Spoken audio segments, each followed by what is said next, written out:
Bem, pessoal, nós vamos falar hoje acerca de justa causa. As principais perguntas aí, tanto do empregado, do trabalhador, quanto do empregador, do patrão, né?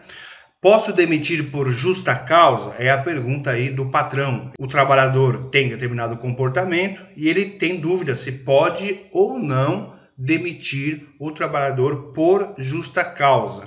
E a outra pergunta, essa do trabalhador, eu posso ser demitido por justa causa, né? O que eu fiz ou o que estão me acusando pode ensejar a justa causa. E outra coisa, né? Pode ser revertida na justiça. Eu fui demitido ou estou com receio de ser demitido por justa causa. No judiciário, se eu fizer uma reclamação trabalhista, eu consigo ou não reverter? Qual é a probabilidade de êxito numa eventual ação na Justiça do Trabalho? Nós faremos uma análise rápida aqui, objetiva e direta, como sempre. Análise da lei, doutrina e jurisprudência. Você que já é assinante do canal já está habituado e usamos sempre uma linguagem simples. Primeira coisa, eu vou ler para você aqui o artigo 482 da CLT. Ao ler esse artigo, eu vou deixar um link para você aí. Ao ler esse artigo com calma, ele é muito autoexplicativo. Ele tem uma linguagem muito simples. Não há necessidade que você seja um advogado para compreender isso aqui.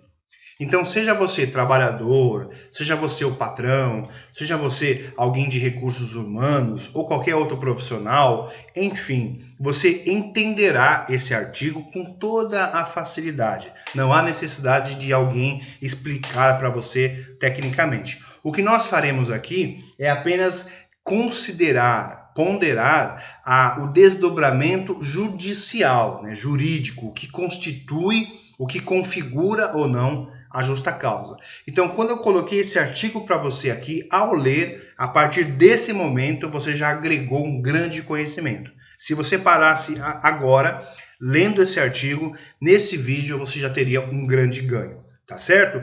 Constituem justa causa, ou seja, o artigo vai dizer para você o que constitui ou não a justa causa.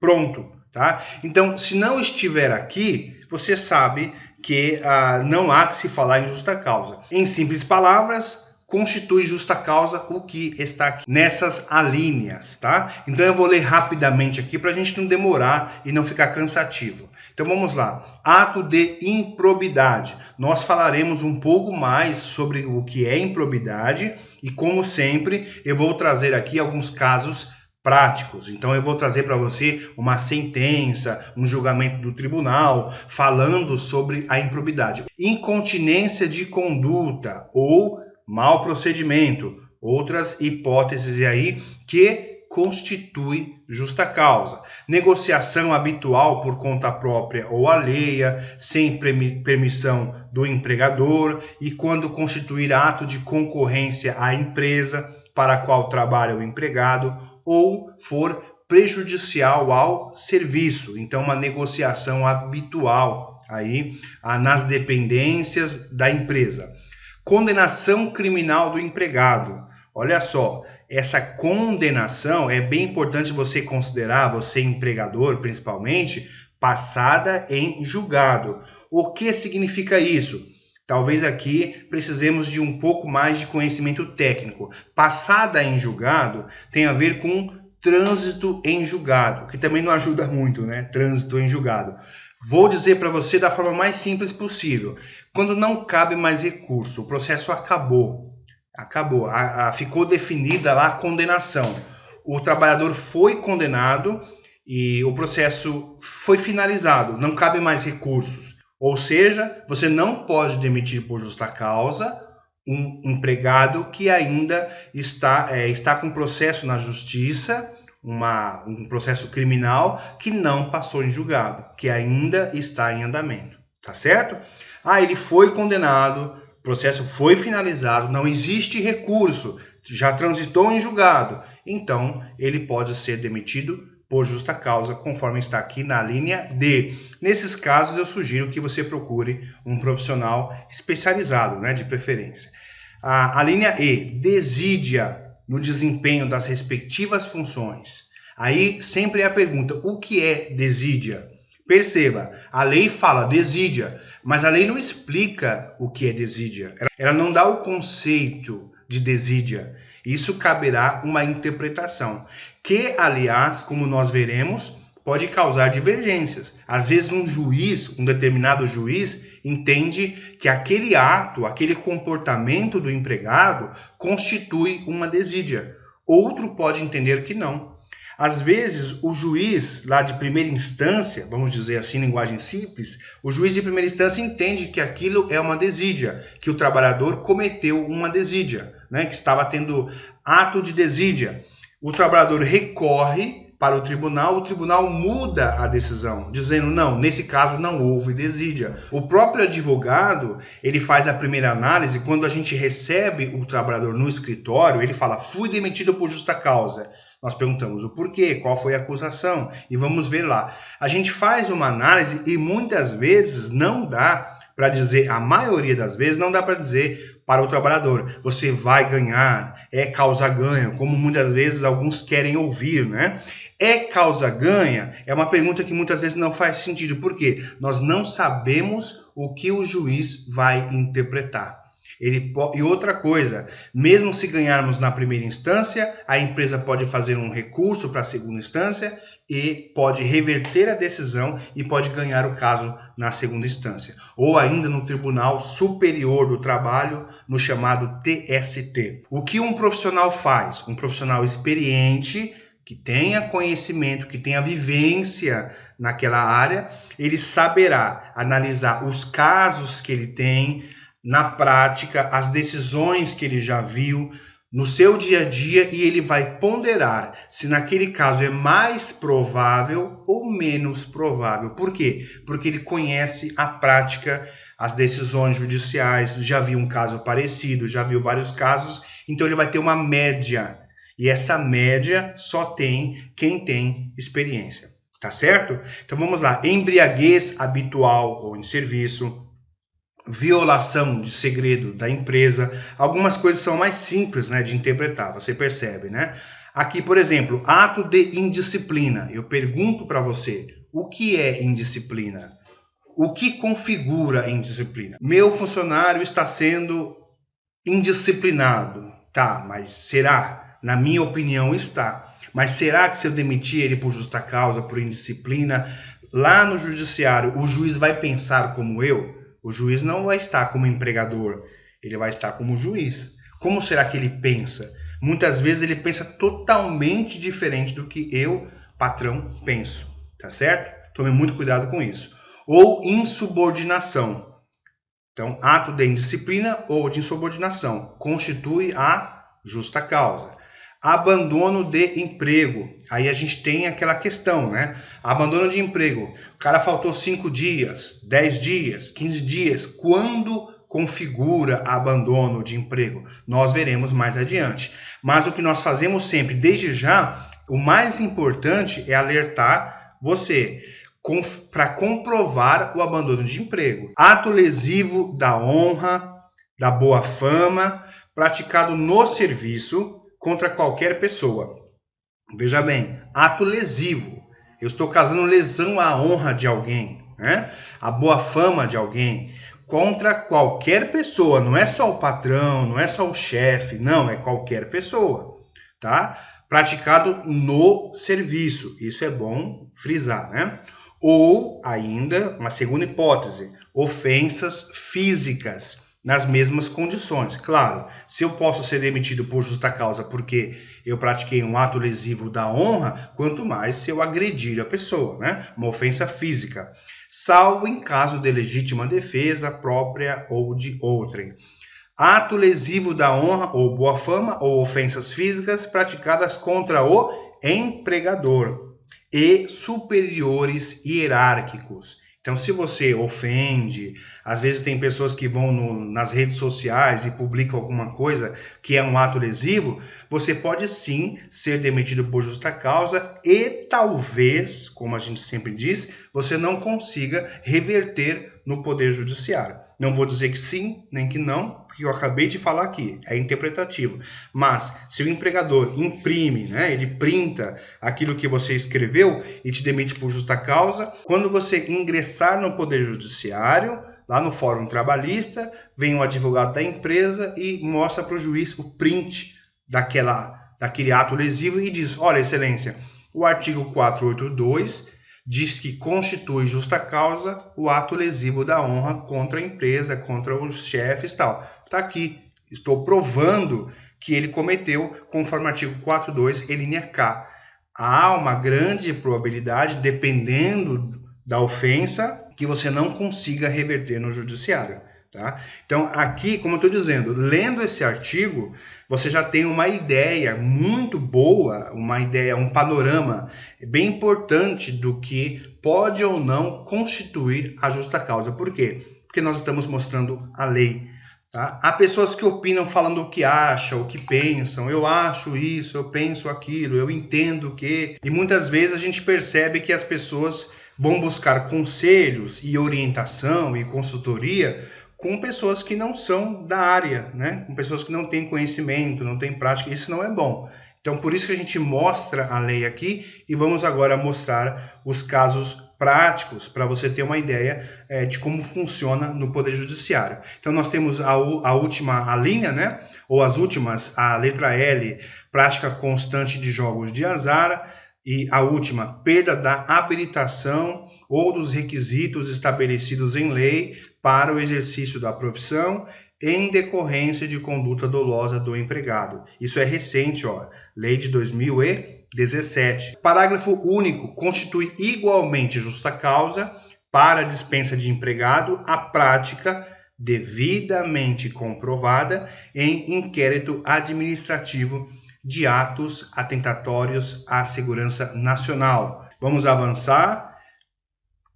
Eu trouxe para você aqui, como eu prometi, uma decisão. Olha só, TRT-SP, é o Tribunal Regional do Trabalho, a segunda instância.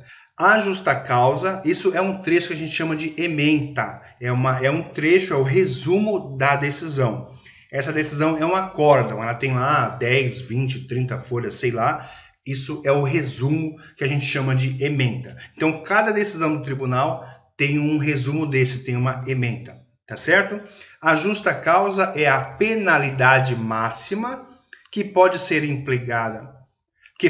aplicada ao trabalhador, gerando sérias consequências em sua vida profissional.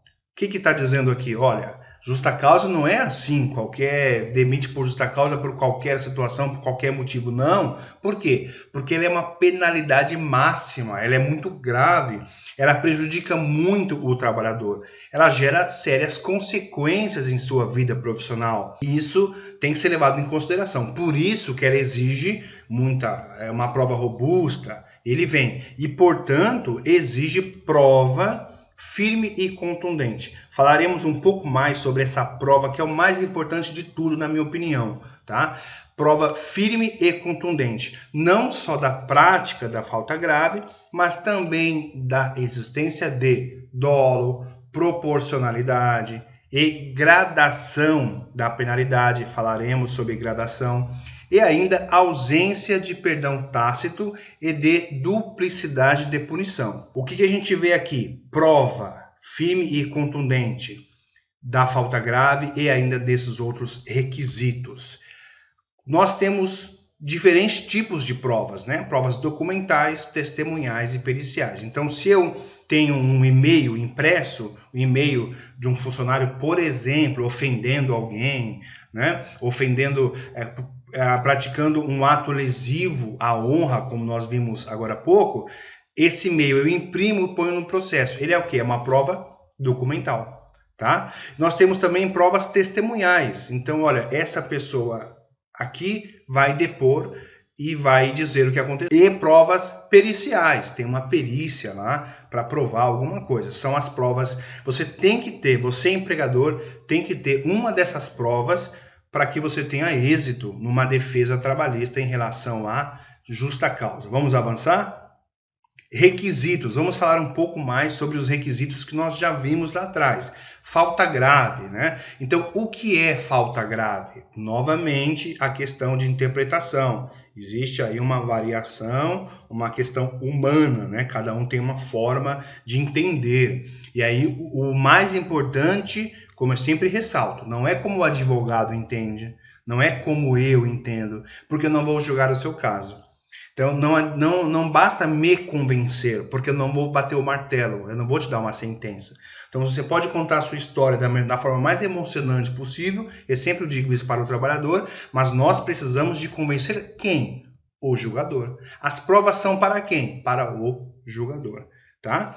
Vamos lá, dolo. Dolo é a vontade de fazer, tá? Dolo é a intenção. Vamos lá, proporcionalidade. O que significa isso? A proporcionalidade é o bom senso, vamos dizer assim. Então, a pessoa, ela chegou atrasada 30 minutos, ou então ela faltou naquele dia. Amanhã, demito por justa causa. Está errado. Por quê? Está desproporcional, está exagerado. Então, não pode ser assim. Um dos requisitos da justa causa é a proporcionalidade. A pena máxima, a penalidade máxima que nós vimos lá atrás no julgamento da justa causa, que é tão grave e causa tantas consequências ao trabalhador, tem que ter uma proporção, tem que ter uma razoabilidade. Tá certo? Gradação. Isso é muito importante. Lembra da advertência, da suspensão? Muita gente pergunta isso. O que significa a gradação? A lei, nós já lemos lá na lei. A lei não fala nada de suspensão. Você percebeu? A lei não fala de advertência. Isso não está na lei. Está onde? Na doutrina e na jurisprudência. No primeiro slide, nós falamos que iríamos fazer uma análise da lei, primeiro, da doutrina e da jurisprudência. São 3 análises. Nós já fizemos da lei, do artigo 482 da CLT. Agora, para falar de gradação, nós precisamos saber que a doutrina e a jurisprudência também são usadas para os julgamentos, para formar o convencimento do juiz. Quando o juiz pensa em gradação da justa causa, ele não pensa na lei, ele pensa na doutrina e na jurisprudência. Se você não sabe o que é, doutrinas são o que os juristas, né, os estudiosos, os professores, os mestres falam sobre o direito do trabalho, né, sobre cada área. Nesse caso aqui, do direito do trabalho. É a chamada doutrina. São os textos, os artigos, os livros, tá certo? E a jurisprudência? São os julgados, são as sentenças e acórdãos, principalmente, né, em segunda instância, nós chamamos de jurisprudência. Então, a gradação, para você entender, a gradação ela está na doutrina e na jurisprudência. Gradação fala de antes de eu demitir você por justa causa, eu vou te advertir primeiro. Eu vou te dar uma suspensão primeiro, se não é uma falta grave direta. Por exemplo, vamos usar o exemplo mais provável de justa causa, em tese, né? A pessoa agrediu, foi lá e deu um soco no rosto do trabalhador, lá do companheiro de trabalho. Então, vamos dizer que isso é com certeza justa causa. Vamos dizer que há uma certeza para justa causa. Nesse caso, eu não precisaria de uma gradação. Eu não vou dar advertência porque a pessoa socou o rosto do companheiro de trabalho. Eu já vou demitir por justa causa direto. Não há necessidade de gradação nesse caso. Outra coisa, o trabalhador foi filmado retirando dinheiro do caixa. Ele pegou o dinheiro do caixa, colocou no bolso, eu tenho prova disso. É um furto, né? Eu tenho prova, está filmado. O advogado vai dizer, tenha certeza, demita por justa causa sem nenhum problema. Não há necessidade de advertência. Agora, a pessoa está faltando, está chegando atrasado, está saindo mais cedo, está cometendo alguns atos lá, um mau procedimento. Eu vou puni-lo gradativamente. Eu vou adverti-lo.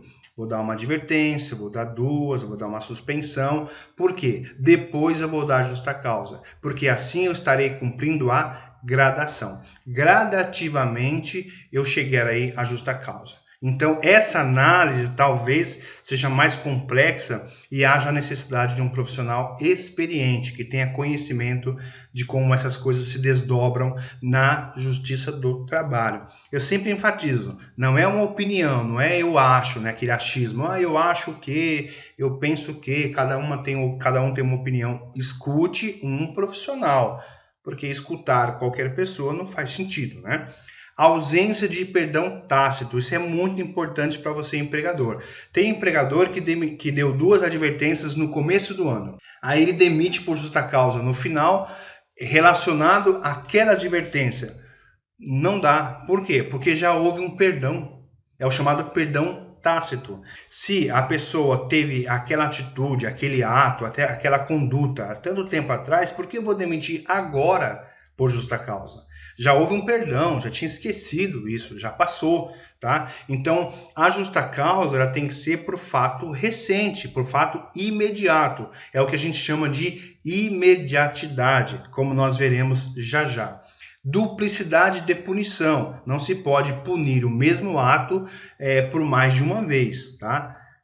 Imediatidade, acabamos de falar, tem que ser uma punição imediata. Existe a gradação, tá? Então, gradativamente nós vamos punindo até chegar à justa causa, ok, mas tem que ser uma punição imediata. Não dá, por exemplo, a pessoa cometeu gradativamente, ela estava fazendo determinado ato, então ela recebeu advertências, suspensões até o meio do ano, junho, por exemplo. Aí lá em dezembro eu demito por justa causa dizendo, mas houve uma gradação. Não, tá? A imediatidade tem que existir. Mereceu a justa causa, naquele momento tem que ser demitida por justa causa. Prova firme e contundente. Nós vimos isso lá atrás no julgamento. Tem que haver uma prova firme e contundente. Se você alegar isso aqui e no judiciário você não provar, você empregador, você simplesmente vai perder o processo. Ele vai conseguir reverter. Ele cometeu falta grave. Tá, tudo bem, me dê a prova. Me dê aí um documento, me dê uma filmagem, ou traga aqui uma testemunha, né? Testemunha é prova, lembra? Prova testemunhal. Traga aqui suas testemunhas ou sua testemunha. Não tenho. Nesse caso, você poderá até sofrer um acréscimo de dano moral, dependendo do caso. Prova firme e contundente. Então vamos lá, ônus da prova. Falando de prova, isso é bem importante. Se você, empregador, demitir alguém por justa causa, é sua a obrigação de provar a motivação para a justa causa. Não é do empregado. Não é assim, eu demito o empregado e ele que vai lá na justiça dizer que não cometeu falta grave. Não, ele não tem nenhuma obrigação. Se eu demitir por justa causa, se você demitiu por justa causa, é sua a obrigação de comprovar que aquilo existiu. O trabalhador pode simplesmente chegar lá e falar, olha, ele não provou, não existe prova e ponto. Ele não tem que trazer provas de que não fez. É você que tem que provar. Esse é o chamado ônus da prova, a obrigação da prova. Eu trouxe aqui alguns julgamentos, por exemplo, de faltas e atrasos, né? Empregado várias vezes advertido e suspenso. Olha só, nesse caso o empregado foi várias vezes advertido e suspenso. Então a empresa tem lá as advertências, assinadas ou não, assinadas pelo trabalhador ou assinada pelos trabalhadores, testemunhas, né, que assinam lá, por escrito e verbalmente, por faltas e atrasos, com insistência de conduta faltosa. Então o empregado simplesmente ficava faltando, insistia em faltar, ele foi advertido, ele foi suspenso. Olha só o julgamento. Falta grave caracterizada, ou seja, se configurou a justa causa, pela derradeira falta injustificada. Justa causa confirmada. Então está aqui, julgamento recente, 2018, Tribunal Regional do Trabalho, São Paulo, que fica lá na Rua da Consolação. Outro julgado. As faltas reiteradas e injustificadas ao trabalho caracterizam desídia funcional. Lembra da desídia? O que é desídia? Então, as faltas reiteradas e injustificadas ao trabalho caracterizam desídia funcional, justificando a ruptura contratual motivada, justificando a justa causa. Então, pessoal, nós encerramos por aqui, encerramos novamente com o artigo 482, para que você lembre que nesse artigo está tudo bem claro, bem explicado, e algumas interpretações aí vamos precisar de uma análise de doutrina e jurisprudência. Mas eu tenho certeza que o seu conhecimento a partir de agora acerca de justa causa mudou bastante, porque você sabe exatamente o que analisar na lei, e eu espero de coração ter ajudado você, ter esclarecido e ter agregado algum conhecimento a você, te deixando muito mais esclarecido. Essa é a intenção.